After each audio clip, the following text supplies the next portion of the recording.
Salam sang debaters, berani bertanya, berani ditanya. Jangan kerja kawannya bertanya terus. Kawan-kawan, nanti jam 9 saya berdiskusi dengan Sinandar ya mengenai Yesus menikah. Nah, sebelum berdiskusi dengan Sinandar jam 9, saya membuat sebuah live dulu ya. Live-nya itu apa? Ya ini tentang Zulkifli. Zulkifli mulai ketakutan atas pernyataannya sendiri kawan. Yang mana dia mengatakan bahwa Muhammad itu adalah Allah yang kekal, Allah yang maha perkasa. Dia sudah mulai ketakutan dan dia mulai sudah menggiring-giring supaya orang melupakan ucapan itu. Dia mulai melurus-luruskan ya. Kita dengar dulu apa ucapan Zulkifli yang pertama ya kawan-kawan ya. Sebelum masuk ke situ ya. Ini nih, yang ini aja dulu. Ya. Rasulullah Muhammad Sallallahu Alaihi Wasallam ditetapkan menjadi raja atas segala bangsa. Apa? Ya. Sekarang dia sudah mulai membuat sebuah firman baru. Firman Tuhan dia rubah lama-lama menjadi firman Zuma. Selama saya hidup belum saya dengar bahwa Rasulullah SAW ditetapkan raja bagi seluruh umat manusia. Raja Arab aja nggak jebol kawan. Apalagi raja bagi seluruh umat manusia. Ya. Raja di mana dia itu kawan? Ya, kerajaannya apa namanya? Kerajaan Islam. Islam itu Ibrahim. Gimana sih Zulkifli? Yang membawa agama Islam bukan Nabi Muhammad, tapi Ibrahim menurut Al-Quran. Ya kan? Ketika Ibrahim berpesan kepada anak cucunya supaya mereka jangan mati selain memeluk agama Islam. Artinya saat itu agama Islam kan sudah ada dan Muhammad disuruh mengikuti mila Ibrahim. Makanya aku bilang keledai-keledai ini memang sadis kawan. Pikirannya itu lucu-lucu tapi merasa pikirannya itu jitu. Mantap ya. Yang aku nggak habis pikir bagaimana dia bisa seolah-olah menegaskan bahwa Nabi Muhammad itu raja bagi seluruh umat manusia. Raja mana?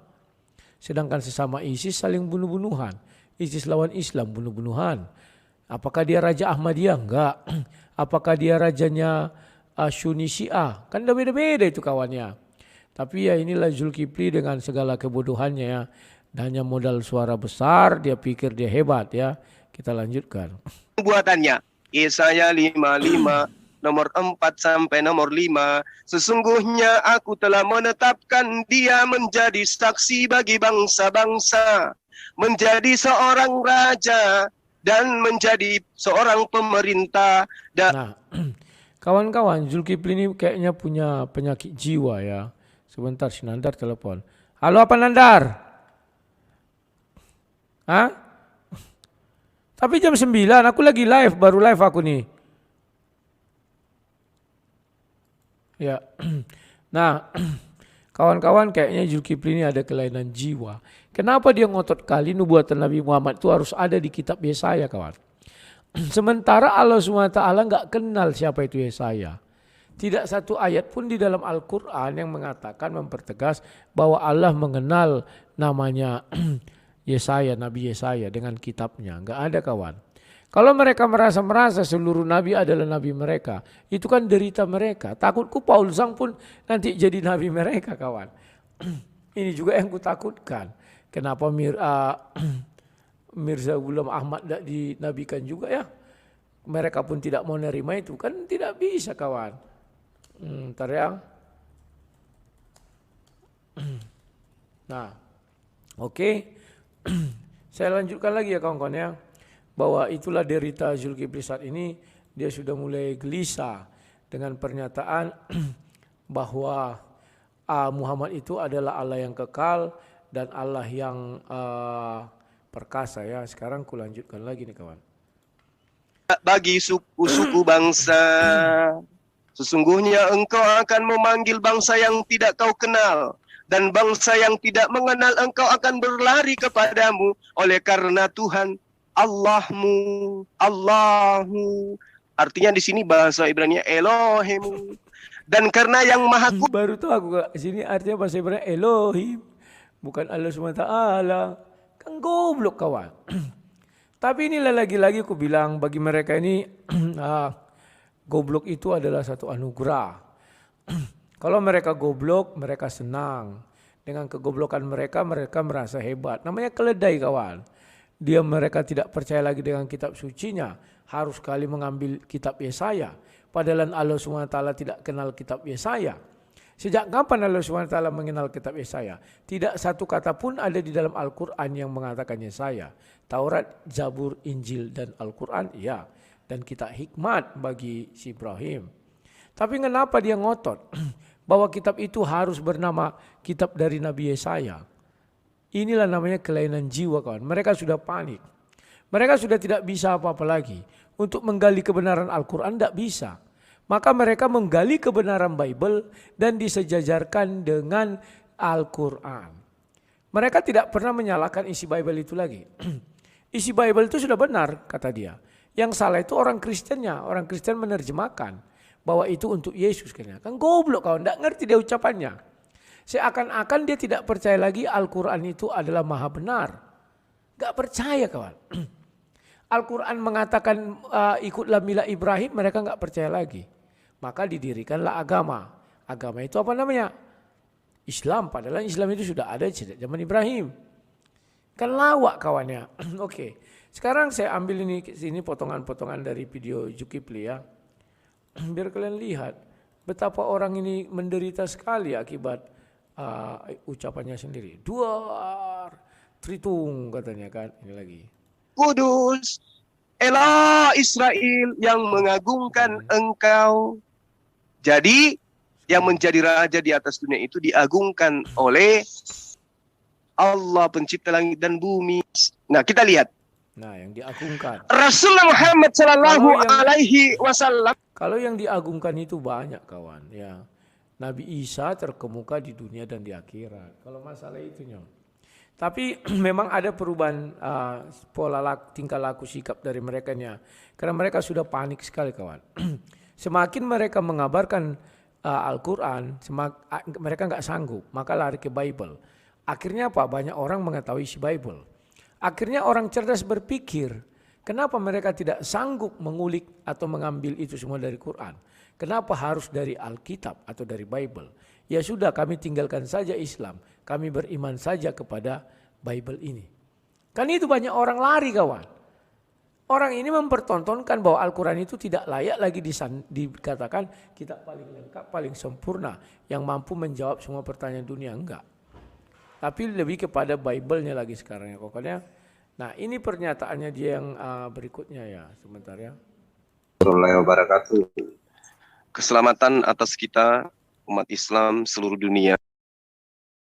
Halo Getter, kamu sekarang nggak perlu khawatir lagi.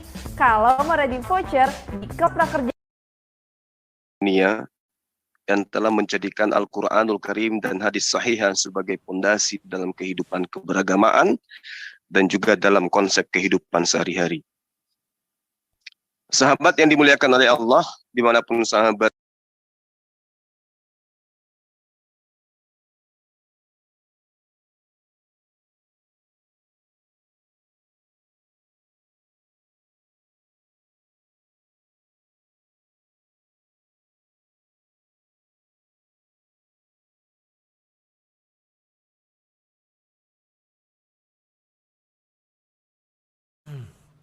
Sabar dulu kawan-kawannya, tadi sudah kebuka jadi lupa lagi aku ya. Aduh. Gara-gara si beluhap ini lah itu ya. Ntar ya, ini nih. Oh ini. Menit keberapa ini yang? Ntar ya. Copy dulu. Ini dia sudah. Dia sudah mulai merubah pernyataannya ya. Ini luar biasa, kita lihat bahwa mereka sudah panik, tidak bisa berbuat apa-apa lagi, maka menggunakan jurus cuci tangan atau pilatus atau silat lidah. Kalau mereka ini bukan apa kawan, pilatusnya itu kelihatan sekali cuci tangan dan silat lidah. itu yang perlu Anda pahami. Kenapa saya mengatakan kemarin, andai saja Mazmur 110 ya, itu adalah Tuhan yang benar, Tuhan yang perkasa, Allah yang perkasa adalah Yesus, dan Yesus kalian katakan Raja Damai dan seterusnya, hal itu lebih pantas dinobatkan kepada baginda Rasul Muhammad SAW. Kalian framing, kalian pelintir kata-kata saya sampai mengatakan Zuma memutuskan tanggal 8 Oktober adalah hari kelahiran Rasul Muhammad SAW sebagai Allah. Ini apa yang kayak begini nih? Ya, tapi kalau Anda mengatakan Zuma memproklamirkan tanggal 25 Desember sebagai hari kejadian mualaf sedunia, itu baru betul. Ya, janganlah menambah-nambahi, memelintir. Karena dengan cara begitu, umat Kristen itu masih ada yang sehat otaknya, masih ada yang waras otaknya. Ketika ya, lihat ya kawan-kawan ya. Dia mulai ketakutan. Maka dia sudah mulai melakukan sebuah framing ya. Kita lihat ucapan dia, masih ada kawan, tidak usah takut. Semuanya masih terekam dengan baik dan benar ya, dan masih tersimpan di dalam memorinya channel Zuma ya. Kita lihat. Habis itu banyak kali kalian nanti kawannya sabar, nggak apa-apa. Kalian bisa lihat ini apakah kita memframing atau tidak. Jelas-jelas dia mengatakan di sini ya, di menit ke-17, saya ulangi lagi, saya putar dulu ke belakang sedikit. Ini ya, sabar, saya stop dulu, saya siapkan dulu ya. Apakah kita melakukan framing? Kita tidak melakukan framing dan itu dikaitkannya. Ini sebentar. Allah yang perkasa, Allah yang kekal, siapakah dia? Itu sudah pasti bukan Yesus. Grab Unlimited. Ya, Allah yang kekal, Allah yang perkasa itu sudah pasti bukan Yesus. Tetapi siapa? Ini ntar. Yang kita peringati hari kelahirannya, baginda Rasulullah Muhammad sallallahu alaihi wasallam. Nanti sabar dulu. Tunggu-tunggu oleh Bani Israel yang kemudian dikatakan sebagai Allah yang perkasa, Allah yang kekal, siapakah dia? Itu sudah pasti bukan Yesus, melainkan dia yang kita peringati hari kelahirannya, baginda Rasulullah Muhammad sallallahu alaihi wasallam. Nah, kan? Jadi di mana letaknya kita memframing kawan? Allah yang kekal, Allah yang maha perkasa itu bukan Yesus, melainkan baginda yang kita peringati hari kelahirannya. Pas waktu dia ngomong kapan? Tanggal 8 Oktober. Dan kita tahu dari zaman dulu kala sampai hari kemarin tanggal 8 Oktober. Tidak satupun manusia di muka bumi ini mengatakan Muhammad itu adalah Allah maha kekal, Allah maha perkasa. Enggak ada. Zuma lah yang mengatakan itu bahwa Allah maha kekal, Allah maha perkasa. Jadi Zuma sekarang mau mencuci tangan. Dia bilang kalian pelintir. Kita enggak pelintir. Dia yang menetapkan kok. Dan kemarin berdebat dengan Amin Wijaya diulanginya lagi. Nubuatan ini lebih pantas kepada Nabi Muhammad. Kan gitu. Allah yang kekal. Muhammad itu adalah Allah kan ya. Dari mana ayatnya? Dikasihnya surah berapa kemarin itu kan. Yang adalah Al-Quran itu adalah ruh. Jadi bagaimana lagi kawan? Dia yang membuat. Si Nandar ini. Tunggu dulu. Hei. Nandar. Tunggu dulu. Masih Nandar ini. Tunggu. Ya tunggu sebentar. 5 menit lagi. Kau. Ya. Sabar kapan ya kawan-kawan. Ini si Nandar lagi dia melobi-lobi aku. Dia mau pansos. Udah hancur dia kan. Alah apa ini. Nah. Bukan ada kita kawan menggiring-giring itu kawan. Dia yang membilang sendiri. Allah yang maha perkasa, Allah yang kekal. Tidak pantas dan tidak layak disandingkan kepada Yesus. Tetapi lebih kepada orang yang hari ini hari lahirnya. Muhammad sallallahu alaihi wasallam katanya. Jadi kawan benarlah bahwa si Zuma lah yang mengangkat Muhammad menjadi Allah yang kekal. Dan Allah yang maha perkasa. Tidak usah cabut-cabut Zuma. Videonya masih ada, ke ahli bahasa manapun kau buat. Itu juga artinya itu. Ya. Makanya saya bilang di video saya akan mengurangi kata Allah, saya berjanji saya bilang, mengurangi. Sampai pada akhirnya nanti stop. Terus apa kata Zulkifli ya? Kita dengar dulu. Lawak Zulkifli ini kawan. Tidak tahu dia disindir malah bangga pula itu. Bentar ya. Sabar. Oh, sabar.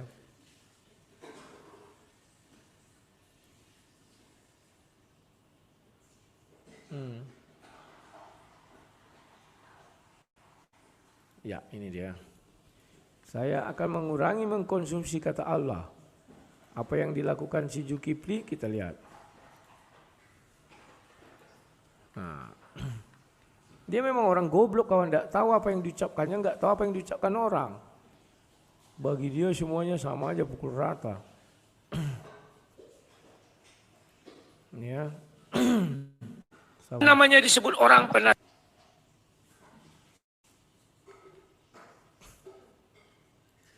Nasihat ajaib. Ya. Allah yang perkasa, Bapa yang kekal, Raja damai. Terima kasih kepada Zulkifli, kalimat Bapa di sini tidak dipakai dia, tetapi digantinya menjadi Allah yang kekal. Jadi kawan-kawan, saya akan mengurangi konsumsi menggunakan kata Allah. Saya berjanji dan bersumpah di hadapan. Iya. Nah, kita saksikan teman-teman efek daripada itu. Kemudian sang akrobat penjual obat ini, dia katakan dan berikrar bersumpah di hadapan Tuhan, dia tidak akan lagi menggunakan kata Allah. Alhamdulillah, mudah-mudahan orang munafik ini benar-benar mengaplikasikan di dalam kehidupannya. Hanya saja saya tonton video beliau, dia mengucapkan ini, tapi selanjutnya masih juga menggunakan kata Allah. Namanya disebut orang penasihat ajaib. Ya. Allah yang perkasa, Bapa yang kekal, Raja damai. Terima kasih kepada Zulkifli. Nah, dia tidak tahu apa yang sedang dibicarakan kawan. Ya, dia hanya membahas sampai situ. Dia lupa kan ku bilang. Karena saya tidak mau nanti salah orang melihat. Karena kalau saya gunakan kata Allah, nanti orang mengira saya menyembah Muhammad sebagai Allah yang kekal, Allah yang maha itu. Bentar ya, aku dengar ya.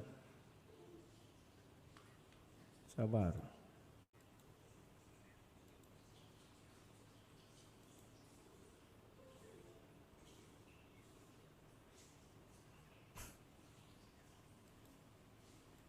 Sabar.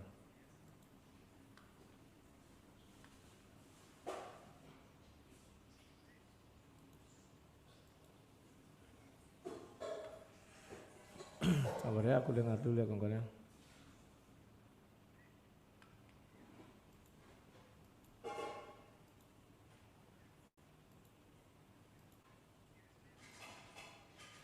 Si Nandar udah sibuk kali. Bentar ya. Wah, si Nandar ini tak sabar dia kawan.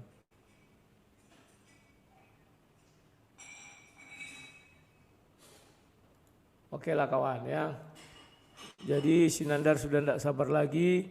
Dia ingin berdebat dengan saya. Ya sebentar dulu. Weh Nandar, tunggulah dulu Nandar. Tunggu. Ya aku mau masuk, sabar. Iya ya, udah oke. Ya. Nah, kawan-kawan jadi jelas ya. Bahwa Zulkifli sekarang sudah mulai menggiring-giring karena dia sudah ketakutan. Mungkin sudah ada yang mewanti-wanti dia bahwa dia sudah menista agama Islam. Dengan mengatakan bahwa Muhammad itu adalah Allah yang kekal, Allah yang perkasa. Dan aku bilang, ya aku tidak akan menggunakan, mudah-mudahan aku bisa menghapus mengurangi kata itu, bahkan sampai menghilangkannya. Kenapa saya katakan demikian? Karena ada jelas aku bilang kawan. Takutnya saya ketika saya bilang Allah, mereka mengira saya menyembah Muhammad sebagai Allah yang kekal dan Allah yang perkasa. Tapi Zulkifli nggak tahu kawan ucapan itu. Karena dia potong di situ saja. Tidak tahu malu. Kalau dia tahu malu, ya, dia akan tahu bahwa saya mengatakan apa. Tapi karena tidak tahu malu, ya slow saja kawan. Ya. Oke lah kawan-kawan, saya akan masuk dulu ke roomnya si Nandar. Saya mau berdebat mengenai Yesus menikah. Ya, dia menantangin saya. Oke. Nah kawan-kawan ingat ya, Zulkifli sekarang mulai ketakutan, maka mulai ceramah-ceramah dia di zoom-zoomnya sendiri ya, ngalor ngidul gak tentu arah, rekaman masih ada. Sekian dan terima kasih, sampai jumpa, salam sang debaters.